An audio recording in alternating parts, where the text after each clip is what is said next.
আসসালামু আলাইকুম। আমি জান্নাত। এই কুকিং ট্যুর বাই তুবাস মম চ্যানেলে আপনাদের স্বাগতম। সবাই কেমন আছেন? আশা করছি ভালো আছেন। আমি অনেক ভালো আছি।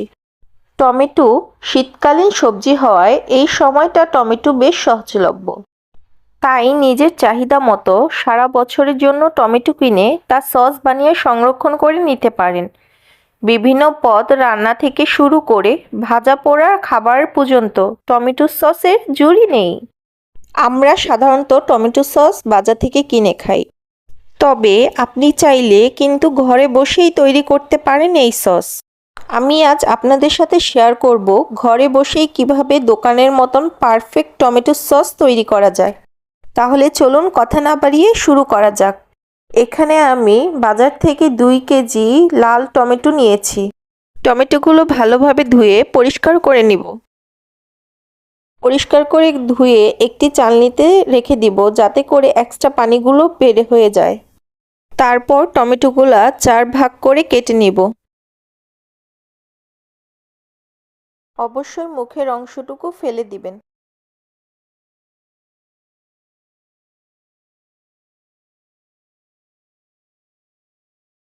একইভাবে সবগুলো টমেটো কেটে নিবেন। চুলায় একটি পাত্র বসিয়ে এর মধ্যে সবগুলো টমেটো দিয়ে দিব। দিয়ে দিব মাঝারি সাইজের 2টি পেঁয়াজ। দিয়ে দিব একটি বড় সাইজের রসুনের কোয়া। সাথে দিয়ে দিব 4 টুকরো আদা। আরও দিয়ে দিব কয়েক টুকরো দারচিনি। চুলা হাই হিটে রেখে এ পর্যায়ে ঢাকনা দিয়ে দিব। টমেটোগুলো সিদ্ধ না হওয়া পর্যন্ত চুলায় বসিয়ে রাখব। টমেটো সিদ্ধ হয়ে আসলে এ পর্যায়ে টমেটো থেকে মশলাগুলো তুলে নিব। চুলা অফ করে ঠান্ডা হওয়ার জন্য রেখে দিব। টমেটোর মিশ্রণ ঠান্ডা হওয়ার পর তা ব্লেন্ডারে জারে নিয়ে তা ব্লেন্ড করে নিয়েছি। এরপর একটি ছাঁকনির সাহায্যে টমেটোর মিশ্রণ ছেঁকে নিয়েছি। তারপর অ্যাড করে দিব 4 টেবিল স্পুন চিনি। টমেটোর মিশ্রণের সাথে ভালোভাবে মিশিয়ে নিব। তারপর অ্যাড করে দিব 1 চামচ থেকে কিছুটা বেশি পরিমাণ মরিচের গুঁড়া। এ পর্যায়ে অ্যাড করে দিব 2 চা চামচ লবণ।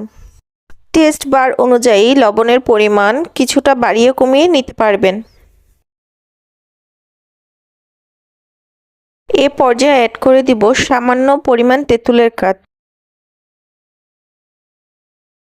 টমেটোর সস হয়েছে কিনা তা পরীক্ষা করার জন্য একটি বাটিতে কিছুটা পরিমাণ টমেটো সস নিয়ে তার নিচের দিকে একটু ঢালু করে ধরলে যদি অনবরত পড়ে যায় এবং কিছুটা ফাঁকা ফাঁকা হয়ে যায়, তখন বুঝতে হবে যে টমেটো সস হয়নি, আর একটু গাঢ় করতে হবে। একটি বাটিতে 1 টেবিল স্পুন কর্নফ্লাওয়ার নিয়ে নিব। সাথে অ্যাড করে দিব 3 টেবিল স্পুন ভিনেগার। কর্নফ্লাওয়ারের সাথে ভিনেগার ভালো করে মিক্স করে নিব, যাতে করে দলা দলা না পেকে থাকে। টমেটো সস বেশি দিন সংরক্ষণের জন্য অবশ্যই কর্নফ্লাওয়ার দিবেন। ভিনেগার ও কর্নফ্লাওয়ার মিশ্রিত পানি আস্তে আস্তে টমেটো সসে ঢেলে দিব। অনবরত নাড়তে থাকবো, যাতে করে টমেটো সসের সাথে ভালোভাবে মিশে যায়। তাছাড়াও নাড়া যদি বন্ধ হয়ে যায় তখন শরীরে ছিটে আসার সম্ভাবনা থাকে, তাই অনবরত নেড়ে যেতে হবে। টমেটোর সস হয়েছে কিনা পরীক্ষা করার জন্য আবারও একটি বাটিতে কিছুটা পরিমাণ সস নিব। এবার আপনারা দেখেই বুঝতে পারছেন এর ঘনত্বটা একদম পারফেক্ট হয়েছে। এ পর্যায়ে চুলা বন্ধ করে টমেটো সস ঠান্ডা করে নিব।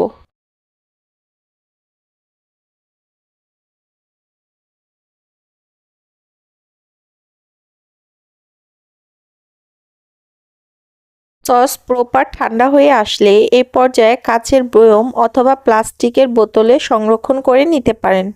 ব্যাস হয়ে গেল স্বাস্থ্যসম্মত উপায়ে ঘরোয়াভাবে সবচেয়ে সহজ পদ্ধতিতে টমেটোর সস।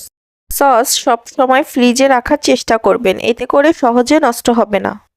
আমার রেসিপি যদি আপনাদের ভালো লেগে থাকে অবশ্যই লাইক, শেয়ার ও সাবস্ক্রাইব করে দিবেন এবং ভবিষ্যতে এমন আরও সুন্দর সুন্দর ভিডিও পেতে অবশ্যই বেল আইকনে ক্লিক করে দিবেন।